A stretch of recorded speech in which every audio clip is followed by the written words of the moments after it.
तो नमस्कार दर्शक बंधु चक्रधर इनफोरे आपको बहुत बहुत स्वागत करुच्ची। तो मधुबाबू पेंशन योजना भत्ता राशि वृद्धि नहीं सरकार कौन बीजेपी सरकार बहुत सारा प्रतिश्रुति देते जोटा इलेक्शन पूर्व प्रतिश्रुति देते इलेक्शन पर प्रतिश्रुति देते भत्ता राशि वृद्धि हम किंतु भत्ता राशि वृद्धि केबे हम सेटा आपंकर मनर प्रश्न ओडावासी मनर प्रश्न जे भत्ता राशि वृद्धि केब हम कहीं भत्ता राशि वृद्धि नहीं 200 दिन बीतीगला कि ए पर्यंत भत्ता राशि वृद्धि हो नहीं जोटा सरकार आपन को अवगत करवा निश्चित आवश्यक जो कारण देखूँ विधानसभा लगे ग्रामांचल पर्यंत पंचायत राज रे आपन देख सबुआड़े देखूँ सबुआड़े कलह ही सृष्टि होची भत्ता राशि केबे मिलिबो बा मधुबाबू पेंशन भत्ता राशि केबे मिलिबो कहीं सरकार प्रतिश्रुति देइछन माने निश्चित ता मध्ये साकार करिवे। तो सेसब दृष्टि भत्ता राशि केबे वृद्धि हम ए नहीं विद्रोही बढ़ला तो भत्ता राशि केबे मिलिबो एटा आपनकर मनर प्रश्न मोर मध्ये प्रश्न। तो सेसब दृष्टि भत्ता राशि आपंकर जनवरी मास 15 तारिख में मिल एटा जाणी नियंतु भत्ता राशि जो मिल आप जनवरी मास 15 तारिख में मिल जो भत्ता राशि आपको 15 तारिख में मिल समस्त को मिल ना कहीं इलेक्शन पूर्व जो मान प्रतिश्रुति देते जो भत्ता राशि राशि मैंने घोषणा करते से संपूर्ण मिछ थिला। एबे जो भत्ता राशि जनवरी मासर देवे कहीं देखूँ कैबिनेट मोहर मारी जो कैबिनेट मोहर मारी से आपको दवाई बाध्यतामूलक जो कैबिनेट मोहर मराई आपण मानकर जनवरी मास 15 तारिख में भत्ता राशि मिल केबे कौ मान मिले देखूँ कौ मान मिल जो मैंने पूर्वर प्रतिश्रुति देखूँ एवं प्रतिश्रुति देखूँ केते दूर स्वतः आप लागू देखूँ पूर्वर आप प्रतिश्रुति देते कौन ना जो मानकर 60 वर्ष 80 वर्ष भर अच्छे से 1000 टଙ୍କା प्रदान हम के 2500 टଙ୍କା प्रदान हम माने वृद्धि है 1000 ରୁ 2500 पर्यंत जो मानकर 1200 टଙ୍କା माने देखो जो मानकर 80 वर्ष ऊर्ध विकलांग विधवा माँ मैंने अच्छा शारीरिक भिन्नक्षम अच्छा एमान क्षेत्र में कौन हम जो 1200 टଙ୍କା पाते से 3500 टଙ୍କା डायरेक्टली पाइबे 200 दिन बीतीगले एपर्यंत प्रतिश्रुति पालन कले ना एबे जो भत्ता राशि वृद्धि कर जनवरी मास 15 तारिख में मिल सी हूँ केते देखूँ जो मानकर 60 वर्ष ରୁ 80 वर्ष भर व्यवधान बयस रही जी पाते से परिमाण 1000 टଙ୍କା ही पाइबे जो मानकर 80 वर्ष ରୁ ऊर्ध विकलांग दिव्यांगन शारीरिक भिन्नक्षम से सरकार कौन कले भत्ता राशि वृद्धि कर जोटा 80 वर्ष ରୁ ऊर्ध हवा दरकार मेंडटी देखूँ सरकार सेमती प्रतिश्रुति देना जोटा आपंकर 80 वर्ष हेले आपको पैसा मिल 3500 टଙ୍କା ता सहित जदि आपंकर दिव्यांगन शारीरिक भिन्नक्षम अच्छा मिलू आप कार्ड मेंशन कराई आपंकर विकलांग क्षेत्र में आप केते प्रतिशत विकलांग 80% जदि परसेंटेज लेखाई ताहले आप 3500 टଙ୍କା भत्ता राशि मिल शेष दृष्टि 80 वर्ष आईला आ जो मानकर 80% रू जो मानकर विकलांग अच्छी परसेंटेज 80% अच्छी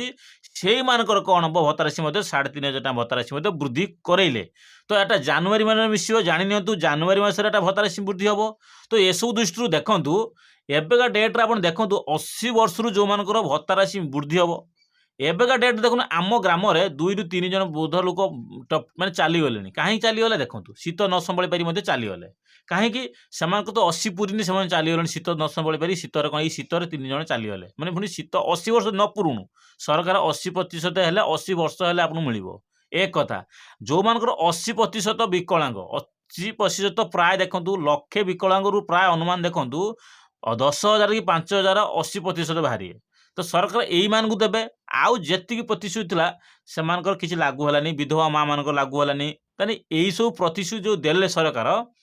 तार आपण चिंता करूँ आपड़ जो प्रतिश्रुतिटा देते कहवा गले आपणकर प्रतिश्रुति रखी ना प्रतिश्रुति केबे रखिले जदि प्रतिश्रुति रखिले दिव्यांगन मानक दे चाहते 50% दिव्यांगन मानक रखी चाहते 80% दिव्यांगन मिल तो यही सब क्षेत्र में सरकार आपंकर माने प्रतिश्रुति न रखा सहित सामान हो गला जापारे प्रतिश्रुति जो पूर्व देते एवं जो प्रतिश्रुति दौरान ता सहित प्रतिश्रुति माने बीजेडी सरकार जहाँ भी अमल बीजेडी सरकार अमल जहाँ भी आपन को प्राप्त होता मिलूला से समय अनुजाई ए समय को अपेक्षा कले डबल इंजिन सरकार जो क्षेत्र में आसी सामान व्यवधान परिमाण आप मिलूँ कह गला कि भी उन्नतिमूलक कार्य है ना जापारे तो से सब दृष्टि सरकार नवेदन ये जो स्कीमटा काढ़ी आपणकर 500 न शुणु 1000 न दे पारंतु 1500 तो 2000 तो प्रदान करि परिबे ना। तो सेसबु दृष्टि एई भला प्रदान करंतु किंतु जो प्रतिश्रुति देई प्रतिश्रुति न रखिबा एटा होती कलह बढ़िबाटा निश्चित। ओडिशावासी बा ग्राम पंचायत रे मध्ये कलह बढ़ुची, ग्राम ग्राम रे मध्ये कलह मध्ये बढ़ुची। आ ता सहित बहुत सारा निवेदन देखंतु पूर्वतन सरकार जो बीजेडी सरकार कौन करते आपणकर भत्ता राशि वृद्धि कराउले बा वृद्धि करेले 500 टका करेले किंतु सेमान देखंतु सेमानकर एक्चुअल टाइम रे भत्ता राशि दउथले। एक्चुअल टाइम में देखंतु 2 तारिख हब माने आपणकर 2 रु 3 3 रु 4 हासली 5 6 तारिख भीतर देखंतु समस्तकर भत्ता राशि मध्ये अकाउंट मध्ये आसी सारुची। एबे जो सरकार आछंती एबे कोन करछंती भत्ता राशि मध्ये 15 तारिख तो दूर कथा आपण मास शेष 27 28 तारिख मध्ये हेई जाउची। कारण जो मानकर भत्ता टंका नहीं आवश्यक जो वृद्धावधी मानकर टंकार आवश्यक कारण से घर चलिए किपरि से इनकम तो सोर्स ना ना से आपण पैसा ही वेट करिसेंती। जदि आपण मास शेष को देबे सेमानकर कोनोसी कार्यकारी मध्ये हबनी काई ना जन मेडिसिन रे जाउथो खाया पई से मेडिसिन कोड पैसा आनिबो। तो से सब दृष्टि सरकार पाखर निवेदन समय अनुଯାୟୀ ଆପଣ समय जोटा समय एक्चुअल जो समय ଆପଣ पैसा पाती से समय पैसा से प्रदान करा जाऊ। कहीं देखो गोटे उदाहरण स्वरूप देखो आपड़ जदि कौन जगह सर्विस करछंती आपनकर महीना होची केते आपण महीना जो पैसा मिले आप 1 तारिख दिन को 2 तारिख मिले। जदि आपनको आपनकर मैनेजर कौन करती आपको भत्ता राशि सपोज भत्ता नुह आपनकर सर्विस रे जो चाकरी करछंती मास शेष को जदि दियंती आपनकर कौनसी कार्यकारी हब ना कहीं आपणकर संसार अच्छी ना आपन पुणी इनकम कले मास शेष पैसा पाइले सिना आप मास को सिना पैसा पाइले आप घर को पठेबे ना सेम सेहीपरि आपनकर भत्ता टंका सेम सेहीपरि समय जो हिसाब से दि जाउतला से समय भितर आप देखंतु आपण सबकिछि अपडेट करेले किंतु अवगत करेले कहीं सुभद्रा योजना हो आपन देखंतु आपनकर ये जो बीएसके कार्ड हो कौन क्षेत्र में लाभ हो पाइले नाही जानी पाइले। तो शेष दृष्टि सबकिछि अपडेट करंतु आपनकर जो चैनल को नुआ करी आछंती मो चैनल को सब्सक्राइब करिवे कहीं ना देखंतु चैनल को सब्सक्राइब कले जहाँ भी कृषि संबंधित योजना हो जहाँ भी आपनकर जहाँ भी इनफॉरमेशन आसे जहाँ भी अपडेट आसीबो मो चैनल आपन सर्वप्रथम पाई परिबे कहीं चैनल को सब्सक्राइब करथिले जहाँ भी अपडेट आसीबो आपन सर्वप्रथम चैनल मध्ये पाई परिबे। तो सेथिबे तो कहूची चैनल को सब्सक्राइब कर रखंतु सबकिछि नुआ नुआ इनफॉरमेशन मध्ये चैनल मध्ये पाई परिबे।